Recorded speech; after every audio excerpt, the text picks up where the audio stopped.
Buddhism, a non-religious religion. The religion of the Buddha is not a religion in the conventional sense because it lacks a system of faith, dogmas, and sacred texts. It does not believe in God, souls, or any kind of heaven. It does not require faith, yet it remains a religion. This is a unique phenomenon in the history of human consciousness. No one can compare to the Buddha. He said that God is merely a search for consolation, safety, a refuge.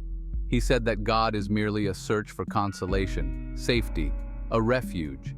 You believe in God not because there is a God, but because you feel vulnerable without that belief. Even if there were no God, you would invent one. That belief stems from your own weakness.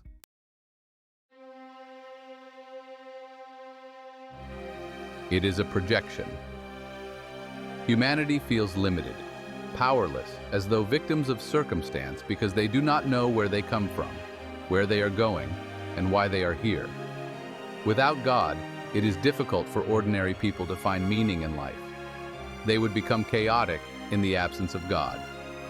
God is the crutch that supports, comforts, and protects you. They tell themselves, "Don't worry. God is omnipotent, omniscient, and knows why you are here. He is the creator. He knows why he created the world. You might not know, but he does, so you can trust in him." That gives you peace of mind. Just the idea of God is enough to reassure you that you are not alone, that you are cared for, that this universe is not born of chaos, but everything is in orderly arrangement. The Lord of the universe has arranged everything, and not a single hair falls from your head without his divine will. Everything is planned. You are part of a grand scheme. You might not understand its meaning, but there must be a meaning because God exists. God helps you live joyfully. You can believe that life is not accidental, that there is a purpose, some ultimate goal. God helps you feel secure. But the Buddha said there is no God. That is the proof you don't know why you are here. It speaks to your helplessness. It proves there is no meaning. The idea of God was created to help us endure this futile life. Imagine you are on a plane and someone says, "There is no pilot." Suddenly everyone panics. No pilot? If there is no pilot, you are doomed. Then someone says, "This plane doesn't need a pilot because it is controlled remotely. Otherwise, how could it fly?" Since everything operates so smoothly, there must be a pilot. Maybe we can't see the pilot, maybe we are not graced to see, but still, the notion that there is no pilot is false. Those deceiving you are not your friends, but your enemies. Because you are nurtured by falsehood, your life is full of falsehoods. You must live in the atmosphere of truth, no matter how difficult, no matter how bitter it may be. Even if persecuted for the truth, it is worth it.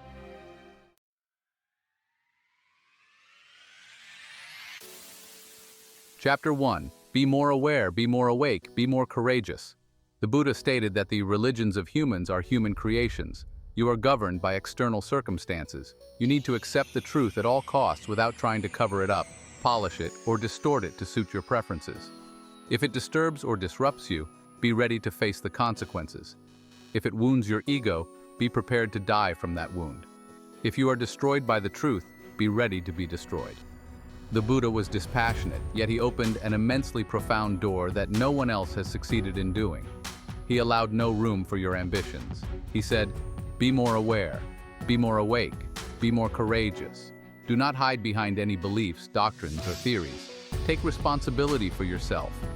Light the inner candle to see the true nature of things clearly. And when you have the courage to accept the truth, you are truly blessed."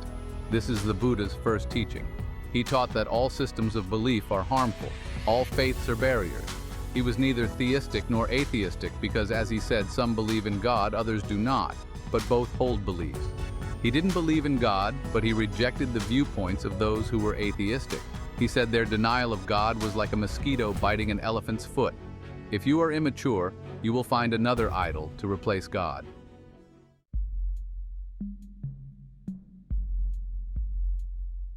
What is history then? For instance, Karl Marx declared there is no God, yet his history is filled with every conception of God. Why need God? God is the decisive element, the factor behind every phenomenon. God decides what happens and what doesn't. Marx completely abandoned the idea of God, but history became the deciding factor. History became destiny. History controls everything. What is history? Marx claimed that communism was a historical inevitability, and history had decided that communism would prevail, and all was arranged by history. Thus, history became a sort of super-god. Some entity or element must decide. Humans cannot live with a direct reality. Humans cannot accept a reality that is chaotic and random. Humans cannot live with reality without leaning on some idea to give it meaning, appropriateness, and continuity so that the mind can understand, analyze, and discern cause and effect.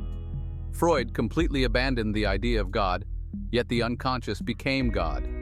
Every human action was determined by the unconscious. Humans were merely puppets in the hands of the unconscious. These are the new labels for God. This is the modern myth. Freud's psychology is a new mythology about God. Old wine in a new bottle. The label has been changed. The old label has been removed and a new coat of paint has been applied to deceive the unwary. But if you analyze Freud's psychology closely, you will immediately realize that the unconscious plays the role that God once did. Charles Darwin, with his theory of evolution, is another example. Darwin said there is no God, only natural selection, and only the fittest survive. Darwin, Marx, Freud, and Nietzsche are considered pioneers of modernism, sometimes also referred to as structuralism.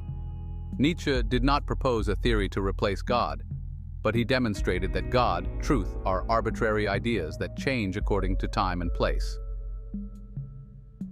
The person considered the father of modernism is Ferdinand de Saussure, a Swiss linguist. He viewed language as a system where each component is interrelated. He called the words in a language signs, and each sign has two parts. One, the sound, and two, the meaning or concept. Saussure called the sound the signifier and the concept the signified. So why need God? God had to be created to decide something. History, economy, the unconscious, natural selection.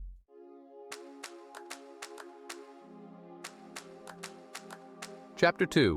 When your mind is still immature. If humans cannot be free, then changing myths or doctrines is pointless. Whether it's Hinduism, Islam, Christianity, or Judaism, the differences are only superficial. Your mind remains childish, immature.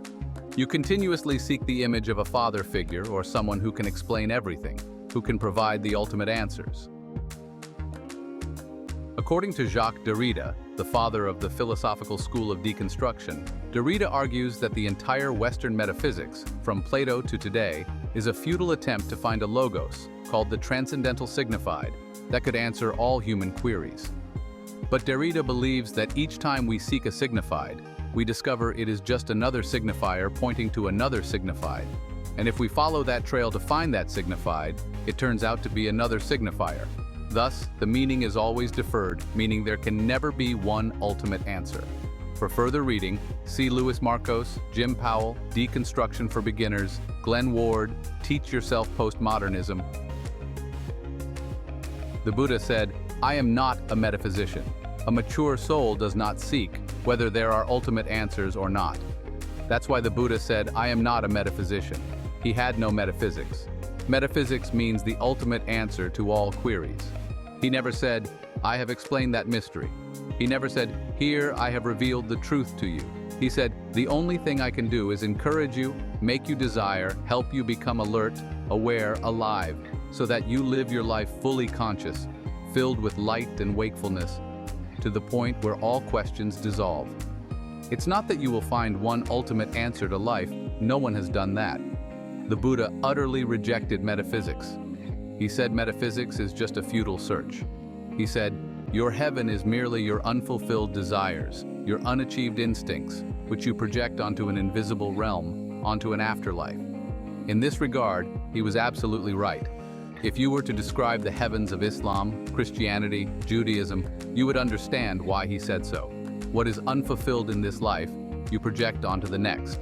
But whether in this life or the next, those desires are no different.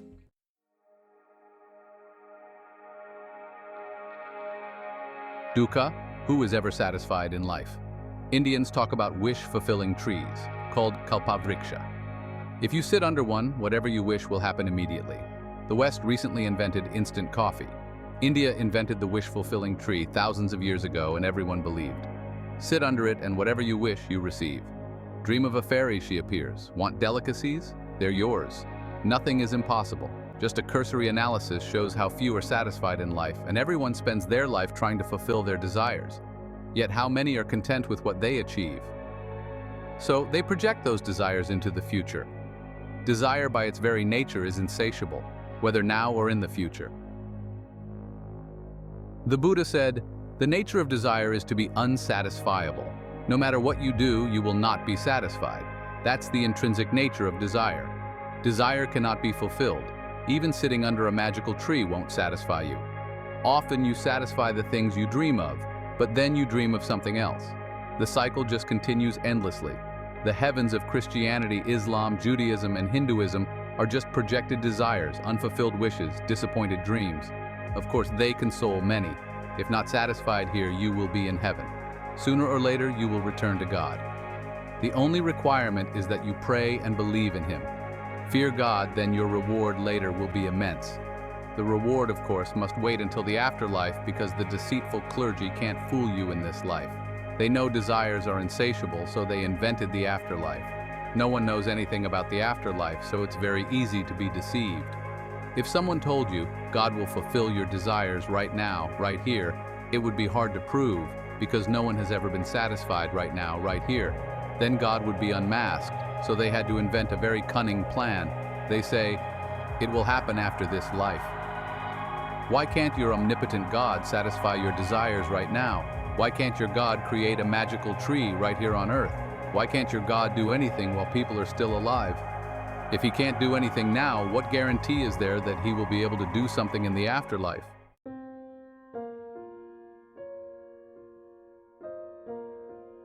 Chapter 3. What is desire? The Buddha said, look into the nature of desire. Observe the movement of desire because it is very subtle. Two things you will realize. One is that desire by its very nature can never be satisfied. And second, once you understand that desire can never be satisfied, it will disappear, and you will no longer crave it. That is the state of peace, stillness, and liberation. That is the state of satisfaction. Desire cannot be satisfied by more desire.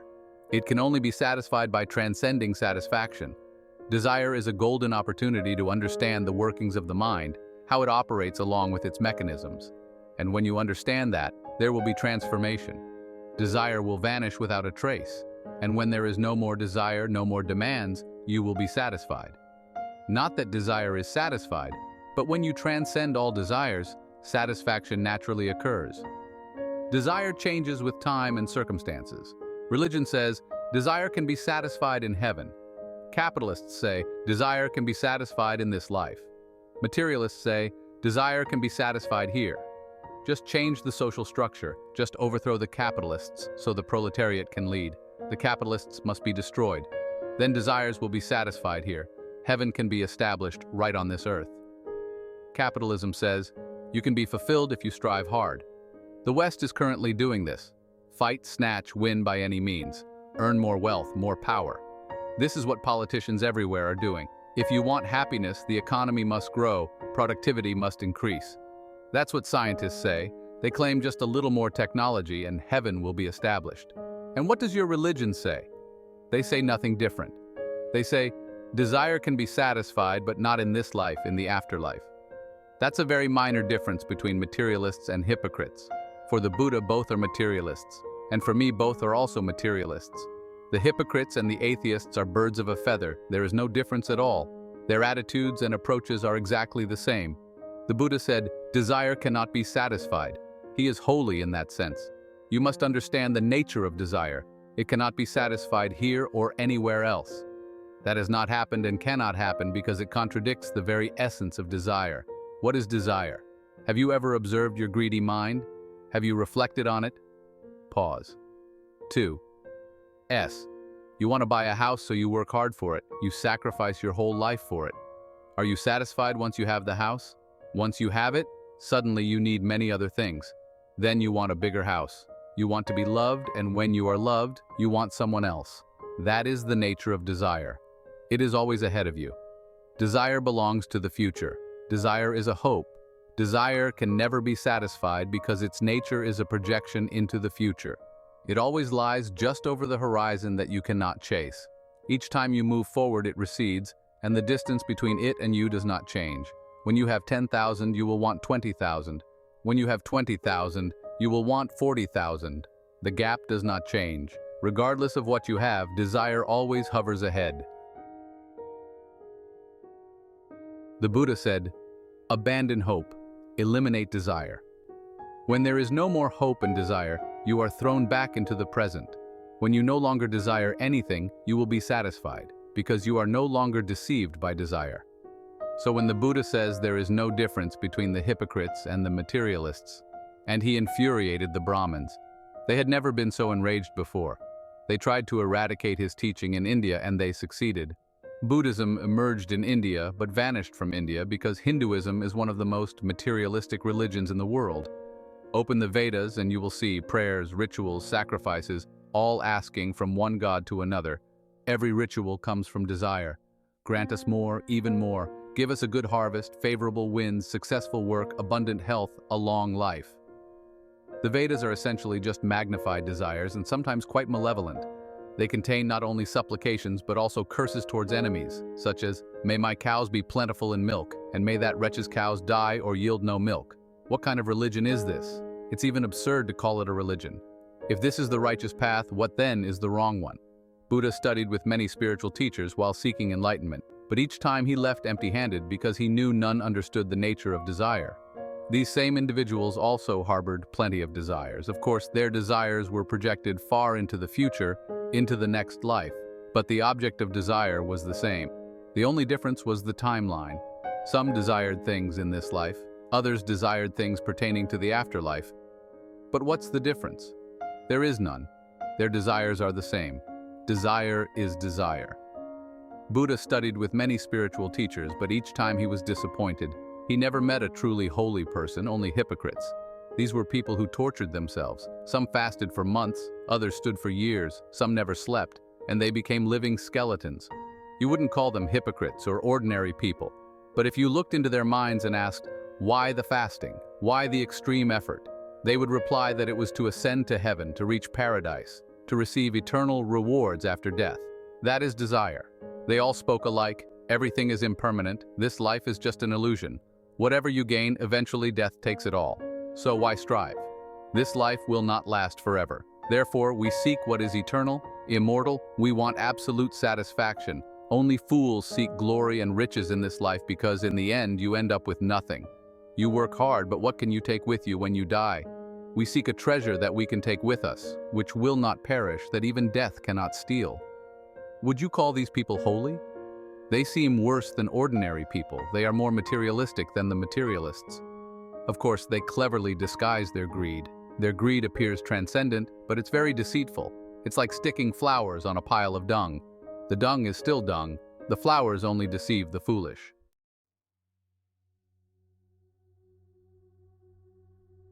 The Buddha was not deceived. He saw everything. He saw their greed. If you still have desires, you are mundane and materialistic. Thus, he did not teach about heaven. He did not believe in any heaven. Not that he did not believe in bliss, no. He believed in bliss, but it is not a belief. When all heavens are gone, when all desires have vanished, bliss bursts forth from the deepest core of your being. It demands nothing. No need for virtues, no need for asceticism, no need for offerings. Just understanding is enough.